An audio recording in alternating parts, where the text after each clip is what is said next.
Breaking news చూస్తున్నాం. పశ్చిమ గోదావరి జిల్లా తాడేపల్లిగూడెం పట్టణం మదర్ వన్నిని ఆసుపత్రి ఎదురుగా కోటేశ్వరరావు అలియాస్ కోటి అనే వ్యక్తి ప్రజల ప్రాణాలతో చెలగాటమాడుతూ అనధికారిక హోల్సేల్ బాణాసంచా షాపు నిర్వహణ కలకలం రేపుతోంది. గత ఏడాది నిర్మాణంలో ఉండగానే నిబంధనలకు విరుద్ధంగా అధికారులను మేనేజ్ చేసి అనధికారిక బాణాసంచా హోల్సేల్ షాప్ ఏర్పాటు చేసిన సదరు కోటి అనే వ్యక్తి బాణాసంచా షాపు నిర్మాణం జరగకుండానే లైసెన్స్ పొందిన విషయంపై వార్తా కథనాలు ప్రసారం చేయడం జరిగింది. అయినా సరే నిబంధనలకు విరుద్ధంగా బాణాసంచా షాపు నడుపుతూ ప్రజల ప్రాణాలతో చెలగాట మాడుతున్నాడనే విమర్శలు సైతం వినిపిస్తున్నాయి. సదరు కోటి హోల్సేల్ బాణాసంచా షాపునకు ఆనుకుని పక్కనే 10 అడుగుల దూరం కూడా లేకుండా మరొక బాణాసంచా అమ్మకపు షాపు ఉండగానే అధికారులు కోటికి లైసెన్స్ ఎలా ఇచ్చారనేది ప్రశ్నార్థకంగా మారింది. అలాగే ఈ షాపులో 1884 యాక్ట్ నియమాలు, నిబంధనలు, ఇతర కేంద్ర ఆంధ్ర రాష్ట్ర ప్రభుత్వాలు విధించిన నియమ నిబంధనలు బేఖాతరు చేస్తూ అక్రమంగా షాపు నడుపుతూ అందులో అనుమతులు లేకుండా అక్రమ గోడౌన్ నడుపుతూ అందులో లక్షల కేజీల్లో బాణాసంచా సరుకు నిల్వలు దాచి ఉంచారనేది తెలుస్తోంది. దీనివల్ల తమకు ప్రాణాపాయం, ఆస్తి నష్టం ఉందని స్థానికులు ఆరోపిస్తున్నారు. అదేవిధంగా ఇతను అగ్నిమాపక రక్షణ శాఖ, కార్మిక శాఖ, వాణిజ్య పన్నులు, ఆదాయ పన్ను, తూనికలు, కొలతలు, రెవెన్యూ శాఖల సంస్థలకు అనుగుణంగా ఉండే నియమ నిబంధనలకు విరుద్ధంగా బాణాసంచా షాపుతో పాటుగా అందులో అనధికారిక గోడౌన్ నడుపుతున్నాడనే విమర్శలు సైతం వినిపిస్తున్నాయి. అలాగే ఇతనికి చెందిన అనధికారికంగా 2 చోట్ల అక్రమ గోడౌన్లలో భారీ స్థాయిలో అక్రమ బాణాసంచా నిల్వలు ఉన్నట్లుగా తెలిసింది. రచ్చా మీడియా ఇన్వెస్టిగేషన్ లో ఆ అక్రమ బాణాసంచా గోడౌన్లు ఎక్కడెక్కడ పెట్టాడు అనేది బయలు చేయడం జరిగింది. తాడేపల్లిగూడెం పట్టణంలోని ఎస్వీఆర్ సర్కిల్ దాటాక పారగాన్ గోడౌన్ సమీపంలోని పెస్టిసైడ్ గోడౌన్స్ వద్ద ఒక చోట, పెద్ద తాడేపల్లి వెళ్లే రోడ్డులో ఇంకొక చోట సదరు అక్రమ గోడౌన్లలో లక్షల్లో బాణాసంచా నిల్వలు ఉంచినట్లుగా తెలిసింది. అతను అమ్మక బాణాసంచా షాపు వద్ద గాని ఇతను పెట్టిన అక్రమ గోడౌన్లు 2 ప్రధాన రహదారికి ఆనుకుని ఉండటం శోచనీయం. షాపు వద్ద గాని గోడౌన్ కి అతి సమీపంలో గాని ఏదైనా అగ్ని ప్రమాదం జరిగితే అక్కడ నివసిస్తున్న స్థానిక ప్రజలు ప్రాణాలతో ఉండరనేది నగ్న సత్యమని స్థానికులు గగ్గోలు పెడుతున్నారు. అతని బాణాసంచా హోల్సేల్ షాప్ అందులో పెట్టిన అనధికారిక గోడౌన్ రైల్వే రేకులతో నిర్మాణం చేయడం హాస్యాస్పదంగా ఉందని చెబుతున్నారు అగ్నిమాపక విశ్లేషకులు. ఇలా ఏ విధమైన అగ్నిమాపక సేఫ్టీ లేకుండా బాణాసంచా షాపు, అనధికారిక గోడౌన్లు ఏర్పాటు చేయడంపై ప్రజలు పెదవి విరుస్తున్నారు. ఒకవేళ ఏదైనా విద్యుత్ షార్ట్ సర్క్యూట్ కారణంగానో లేక ఏదైనా వేరే విషయం కారణంగానో అగ్ని ప్రమాదం జరిగితే పక్కనే అతి దగ్గరగా ఉన్న మరొక షాపు దగ్ధమయ్యి భారీ ఆస్తి, ప్రాణ నష్టం వాటిల్లే ప్రమాదం ఉందని స్థానికులు అంటున్నారు.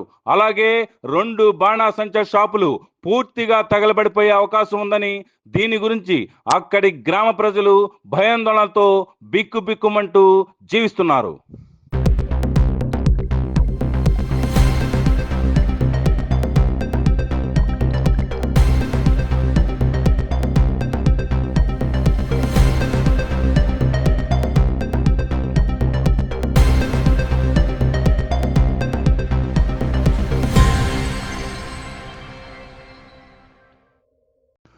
బాణాసంచా హోల్సేల్ వ్యాపారి కోటికి అతనికి ఉన్న షాపులో అత్యంత ప్రమాదకరమైన బాణాసంచా పేలుడు పదార్థాలు స్టాకు పెట్టడమే కాకుండా నాటు సరుకు అతని బాణాసంచా హోల్సేల్ షాపులోను అలాగే అతని అక్రమ గోడౌన్లలోను భారీ ఎత్తున నిల్వ ఉంచినట్లుగా తెలిసింది. మామూలుగా మందుగుండు సామాగ్రి కంటే నాటు బాంబులు, తారాజువలు, చిచ్చుబుడ్లు గాని ప్రమాదం జరిగి పేలుడు సంభవిస్తే దాని ఎఫెక్ట్ 2 నుంచి 3 కిలోమీటర్ల వరకు ప్రభావం ఉంటుందని అగ్నిమాపక నిపుణులు చెబుతున్నారు. అతని షాపు చుట్టూతా కనీసం రక్షణ గోడ కూడా నిర్మించలేదని, అదేవిధంగా గోడౌన్కు సరైన గేట్లు కూడా లేవని తెలుస్తోంది. బాణాసంచా నిల్వ ఉంచిన చోట ఒకవేళ అగ్ని ప్రమాదం సంభవిస్తే దానికి కావలసిన రక్షణ యంత్రం అసలు పని చేయడమే లేదని తెలిసింది. అక్కడ ఉండాల్సిన స్ప్రింక్లర్, ఇతర వాటర్ పైప్ లైన్ కూడా అక్కడ కనిపించడం లేదని సమాచారం అందుతోంది. నియమ నిబంధనల ప్రకారం హోల్సేల్ షాపులో అగ్నిమాపక ట్రైనింగ్ ఉన్న కార్మికులను మాత్రమే అక్కడ పనిలో పెట్టుకోవాలి. కానీ అది అతను పాటించడం లేదని తెలుస్తోంది. ఈ షాపులో నిబంధనల ప్రకారం ఆర్మీ రిటైర్డ్ సెక్యూరిటీ గార్డ్స్ ఉండాలి, కానీ ఎవరిని అతను నియమించలేదని, గోడౌన్లో ఎవరు కనీసం కాపలా కూడా లేరని చెబుతున్నారు స్థానికులు. ఇక ఈ గోడౌన్లో లైసెన్సుకు మించి అత్యధిక స్టాకు నిల్వ చేయడమే కాకుండా ఆంధ్రప్రదేశ్, తెలంగాణ రెండు రాష్ట్రాల నుంచి అత్యధికంగా అనధికారికంగా బాణాసంచా సరుకు దిగుమతులు రవాణా చేస్తున్నాడని సమాచారం అందుతోంది. అలా దిగుమతి రవాణా చేస్తున్న సమయంలో ఖచ్చితమైన అగ్నిమాపక రక్షణ నిబంధనలు పాటించడం లేదని తెలియవచ్చింది. ఆదాయ వాణిజ్య పన్నుల శాఖల అధికారులకు దొంగ లెక్కలు చూపించి 2 రకాల రికార్డులు ఉపయోగిస్తూ ప్రభుత్వ ఆదాయానికి గండు కొడుతున్నారనే విమర్శలు సైతం వినిపిస్తున్నాయి. బరి తెగించి తాడేపల్లిగూడెం పట్టణం మండలంలోని పెద్ద తాడేపల్లి గ్రామ సమీపంలోనూ ప్రజలు రద్దీగా తిరిగే ప్రాంతంలో నిబంధనలకు విరుద్ధంగా షాపు, అక్రమ గోడౌన్లు ఏర్పాటు చేసిన సంబంధిత అధికారులు చోద్యం చూస్తున్నాయనే విమర్శలు సైతం వినిపిస్తున్నాయి. బాణాసంచా వ్యాపారం నియమాలు నిబంధనలను అతిక్రమిస్తూ ప్రభుత్వ ఆదాయానికి గండి కొడుతూ ప్రజలు ప్రాణాలతో చెలగాటమాడుతున్న సదరు కోటేశ్వరరావు అలియాస్ కోటికి చెందిన బాణాసంచా అమ్మకపు షాపు, అక్రమంగా ఏర్పాటు చేసిన 2 గోడౌన్లపై దాడులు జరిపి ఇతని లైసెన్సులు రద్దులు చేసి ఇతనిపై చట్టపరమైన చర్యలు తీసుకుని కఠినంగా శిక్షించాలని స్థానిక ప్రజలు, ప్రజా సంఘాలు డిమాండ్ చేస్తున్నాయి. అయితే తాజాగా స్థానిక ఆర్టీఓ సదరు కోటి హోల్సేల్ బాణాసంచా షాపు అనధికారంగా నడుపుతున్నాడని నోటీసులు జారీ చేసినట్లుగా తెలిసింది.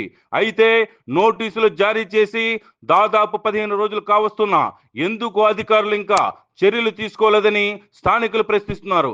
తక్షణమే సదరు కోటిపై కఠిన చర్యలు తీసుకుని ప్రజల విలువైన ప్రాణాలతో పాటుగా ప్రభుత్వ ఆదాయానికి గండిపడకుండా చూడాలని ప్రజలు కోరుతున్నారు. ప్రజల ప్రాణాలతో చెలగాటమాడుతూ యథేచ్ఛగా బాణసంచా హోల్సేల్ షాపు, అక్రమ గోడౌన్లు నడుపుతున్న కోటితో పాటుగా ఇంకొందరు బాణసంచా హోల్సేల్ దారులు ఇంకా పలు చోట్ల అక్రమ హోల్సేల్ అమ్మకం గోడౌన్లు నిర్వహిస్తున్నట్లుగా రచ్చ మీడియా ఇన్వెస్టిగేషన్ లో తేలింది. వీరందరి అక్రమ బాణాసంచా హోల్సేల్ షాపులు, అక్రమ గోడౌన్లు ఎక్కడెక్కడ ఉన్నాయనే పూర్తి వివరణాత్మక కథనం మరో ఎపిసోడ్ లో మీకోసం. చూస్తూనే ఉండండి మీ అభిమాన ఛానల్ రచ్చ మీడియా. ఈ కథనం మీకు రచ్చ మీడియా ఎక్స్క్లూజివ్ గా అందిస్తోంది.